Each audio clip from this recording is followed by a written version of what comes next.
Once a Soho House basic, always a Soho House basic bitch. Jeffrey Epstein was also Harvey Weinstein, very prominent. There were members. Meghan Markle was just one of the working girls for Soho House. Call girl, working girl, escort, whatever you want to call it. That's what she was. Before Meghan Markle ever wore a crown or waved from a palace balcony, she had already mastered one royal skill that no etiquette class could ever teach: the art of social climbing. Long before she was Duchess of Sussex, Meghan knew exactly how to turn every casual meetup into an opportunity, every conversation into a connection, and every friendship into leverage. She wasn't just charming, she was strategic, spotting power the way a hawk spots prey.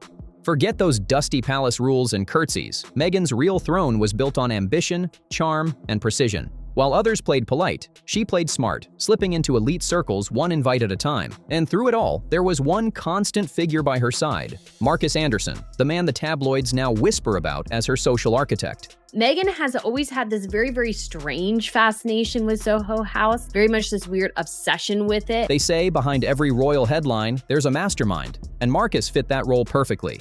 Always just out of frame but always present, he guided her through the maze of London's elite. Meghan didn't just stumble into the royal world. She climbed, step by step, in designer heels, latte in hand, while Markus quietly held the door to the palace open with a knowing smile. While most actresses were fighting for a single line in a pilot episode, Meghan Markle was already living the dream, sipping cocktails at Soho House, that ultra-exclusive club where fame and fortune collide. And guess who had the keys to that kingdom? Markus Anderson, the man who ran the place like it was his personal empire.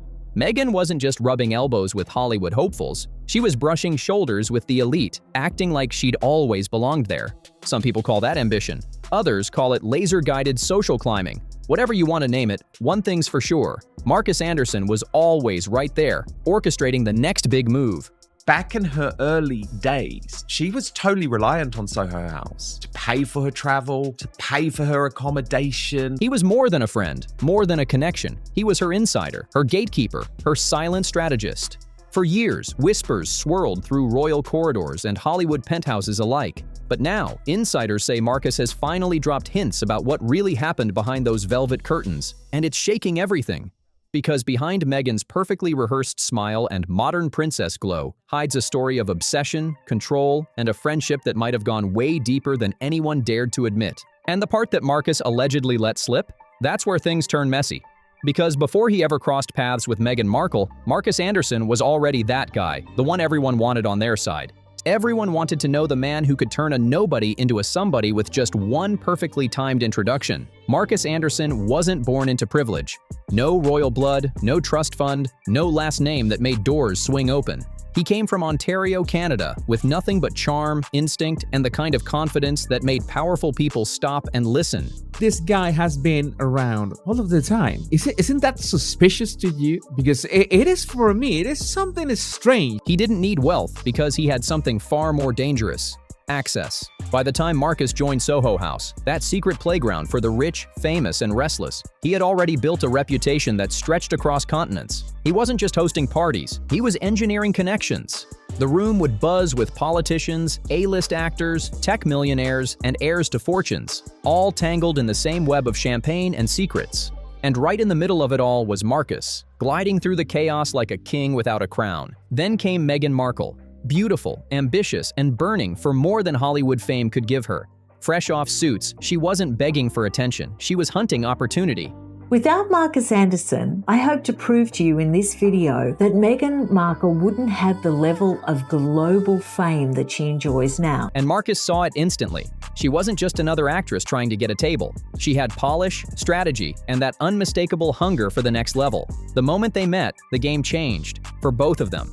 Markus didn't just see a new friend in Meghan. He saw potential, the kind that could shift circles and rewrite reputations. When he finally invited her into the exclusive Soho House inner circle, it was like flipping a switch. Overnight, Meghan transformed from a background actress on cable TV to a name being whispered in the rooms that actually mattered. And make no mistake, Markus wasn't just introducing her to people, he was curating her future. He didn't hand her a key, he handed her an invitation to power. Through him, Meghan gained access to parties, private dinners, and connections that could take years to earn. He didn't just open doors, he replaced her entire guest list with people who could shape her destiny. And Meghan, sharp as ever, understood that better than anyone. It wasn't about gossip or romance, it was about leverage. Every smile, every introduction, every whispered name over champagne was a move on the board. He is like a parasite, always lurking in their shadow. No normal family has a constant third wheel, male or female, leeching onto their every move. Markus is practically glued to them. Together, they started crafting her rise, one elite event at a time. What neither of them realized, though, was that this alliance, built on glamour, charm, and precision, would one day drag Markus into the center of royal chaos. Their chemistry wasn't romantic, but it was electric, fueled by pure ambition. Markus wasn't into meaningless chatter, and Meghan wasn't settling for mediocrity. They were both players in the same high-stakes game, a social power duo that thrived on charm, timing, and calculated moves that would soon catch the world's attention.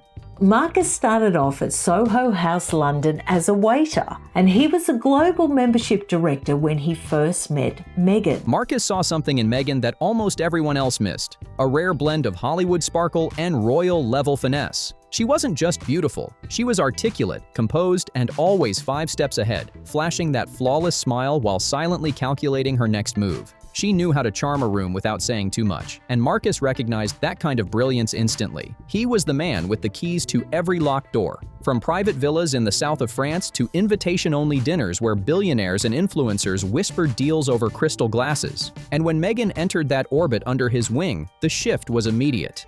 Suddenly, she wasn't just that actress from Suits. She was the woman everyone wanted at their table, the guest who made every event feel more exclusive just by showing up. Behind the scenes, Markus was quietly sculpting her rise, connecting her with designers, philanthropists, and power players who could refine her public image and elevate her into something far beyond Hollywood. He wasn't just managing introductions, he was building a brand, and Meghan was his masterpiece. You know, this is what Meghan has been doing. She's a piece of Klingon, like she clings to somebody who can get her there. So Meghan manages to befriend one person of a very popular group, and then that person introduces her to the others. And because she's being brought in by somebody they trust, she's welcomed in. Markus wasn't just arranging parties, he was engineering moments. One of those moments changed everything. He planned one of his signature, quiet countryside getaways at Soho Farmhouse, the ultra-exclusive retreat where celebrities, politicians, and royals mingle behind closed doors. And that's where it reportedly happened, the night Meghan Markle met Prince Harry for the very first time. It wasn't fate, it wasn't luck, it was Markus's choreography. To him, it was friendship. To Meghan, it was pure acceleration. Every introduction Markus made seemed to move her one step closer to the life she'd imagined. And Markus, ever the proud architect, seemed to enjoy watching her transformation unfold. But as Meghan's star rose higher, the whispers started getting louder. People began asking, Now, his job was to go to a new city wherever they were opening up a new Soho house, and his job was to find the best and the brightest of that city to invite to the founding members' party. And they didn't just invite anybody. To be a founding member, you really had to be somebody in the social scene of the city where they were opening up. Was Markus just a loyal friend helping her rise? Or was he the quiet mastermind behind one of the most calculated royal romances of the century? Because when ambition meets influence, nothing ever happens by coincidence. And here's where things really start to heat up. Once Meghan crossed into royal territory, most of her old Hollywood friends slowly vanished into the shadows. But not Markus Anderson. While others backed away from the palace spotlight, Markus stayed right there, close, visible, and connected. For some inside Buckingham Palace, that closeness was suspiciously too close. What exactly was Markus's role now? Trusted friend or unseen power player in Meghan's royal ascent. He wasn't a noble, a politician, or even part of the royal staff. Yet somehow Markus Anderson was always there. Private celebrations, luxury retreats, pre-wedding gatherings. His name kept popping up like a shadow that refused to disappear. To palace insiders, he was an anomaly, a man with no title and no official role who somehow managed to slip through the gates of the most guarded institution on earth. At first it seemed harmless, just a longtime friend offering support. But soon, whispers began spreading through the palace halls. Staff and courtiers couldn't help but wonder, who was this man who had Meghan's ear long before Prince Harry ever did? He wasn't bound by royal rules or protocols, yet his influence seemed to flow right into the heart of royal decision-making. And Meghan didn't exactly keep it secret. She relied on Markus fiercely. He became her emotional anchor when palace life turned into a storm of cameras, gossip, and constant pressure. While the royal family valued discretion, Markus stood as her ever-present confidant, the one person who never seemed intimidated by crowns or courtiers. To some, he was a loyal friend, And that ridiculous story about how they first met. The whole thing was a tissue of inaccuracies, to be polite. To others, a wild card with too much access and far too much power. Obsessed with decorum and distance, the royal family was never comfortable with outsiders who didn't play by their rules. But Markus Anderson wasn't interested in blending in.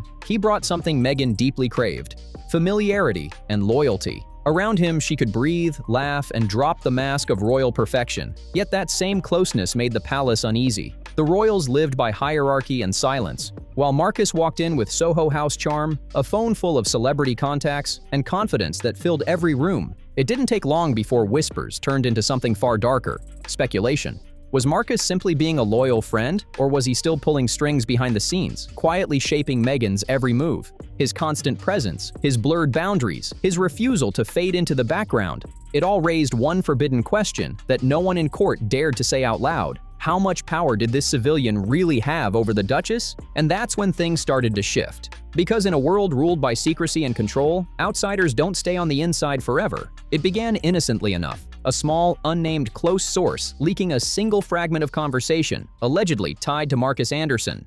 But in the royal world, even a whisper can explode like a bomb. Meghan Markle only becomes prominent for Soho House, guys, after she starts being on Suits and she's introduced to Markus Anderson. And then she gets more consistent and more prominent work, okay? Because then she could be in the presence of Markus Anderson. Within hours, that tiny leak spiraled into a frenzy, and Markus's quiet loyalty suddenly looked a whole lot like dangerous influence. The headlines hit like a thunderclap, flashing across continents, splashed in every tabloid from London to Los Angeles. Suddenly, Markus Anderson was no longer just Meghan's mysterious confidant. He was the man who knew too much about the Duchess of Sussex and, according to the press, wasn't afraid to talk. One alleged private remark about his unbreakable bond with Meghan spiraled into chaos overnight, twisting a longtime friendship into a scandal that smelled of betrayal. Inside the palace, the reaction was pure panic. Royal aides were scrambling, phones ringing nonstop, meetings held behind closed doors. The PR team went into what insiders described as containment mode. Every department was suddenly hunting for the source, desperate to stop the bleeding before the next headline hit. And for Meghan, already under relentless attack from the British press, this was the last thing she needed. A fresh storm, coming from the one person she once trusted completely. The betrayal stung deeper than anything the tabloids could print. This time, it wasn't an anonymous insider or jealous rival. It was Markus, the man she'd once called her best friend. The irony was brutal. Her guest list to her wedding showed her real ambition was to be a star in California. The same man who helped build her brand, her image, and her access to power was now, intentionally or not, feeding the media machine that loved tearing her apart. Markus didn't issue a denial. No statement, no defense, just silence. And in the royal world, silence screams louder than words. That quiet only fueled more theories, more rumors, more chaos. Insiders whispered that tension was growing fast between Meghan and Harry. Trust was cracking, and every resurfaced photo or old quote felt like gasoline on a fire that refused to die out. For Meghan, this wasn't just about her image anymore. It was about betrayal. Whether real or imagined, it cut deep. Because when your closest friend suddenly becomes the center of a royal scandal, there's no easy way out. The pain hits different when the person you trusted most becomes the headline you can't escape. And for Markus Anderson, the man once praised for his ironclad discretion, one whisper changed everything.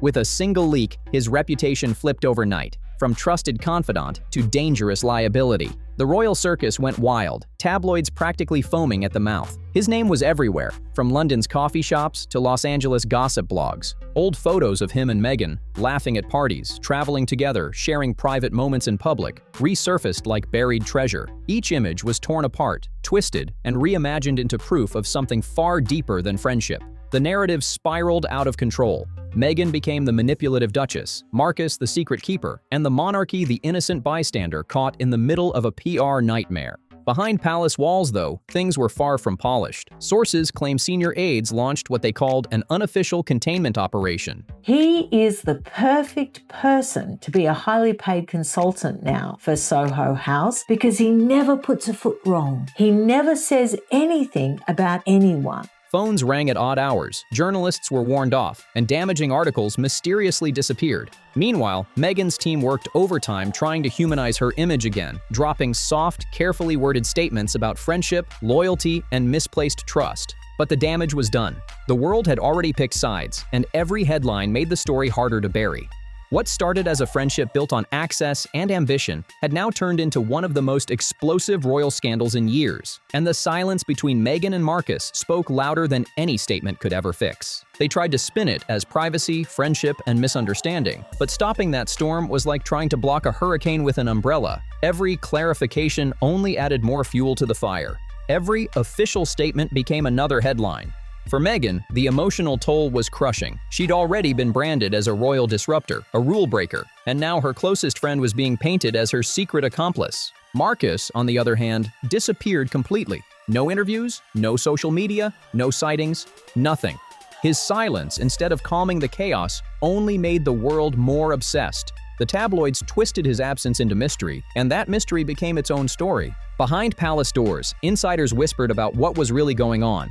The institution's desperate push to contain the narrative wasn't just about reputation, it was about fear. Fear that Markus might speak out. Markus fulfilling another role with Meghan Markle, and about there being lovely sailing days on the beautiful blue ocean. Fear that he could confirm what everyone suspected but no one dared to print. The palace wasn't just protecting its image, it was protecting its secrets. And while Meghan's loyal fans tried to defend her online, the damage was already written in ink. Because in the world of royalty and media, perception is power. And once that power slips, even the crown can't claw it back. For years after the chaos settled, Markus Anderson became a ghost. Meghan Markle has never been a member. I don't know if she's become a member now, but she had been working for Soho House since at least 2005. His name would still surface in whispers, in royal gossip threads, in after-dinner murmurs, but never in public again. Then, out of nowhere, Markus Anderson resurfaced, not with a tell-all book, not with a scandalous interview, but with something far more surprising. A quiet confession. It happened during a small private event, but within hours, clips mysteriously leaked online, setting social media ablaze. His words weren't explosive on paper, but the tone was everything.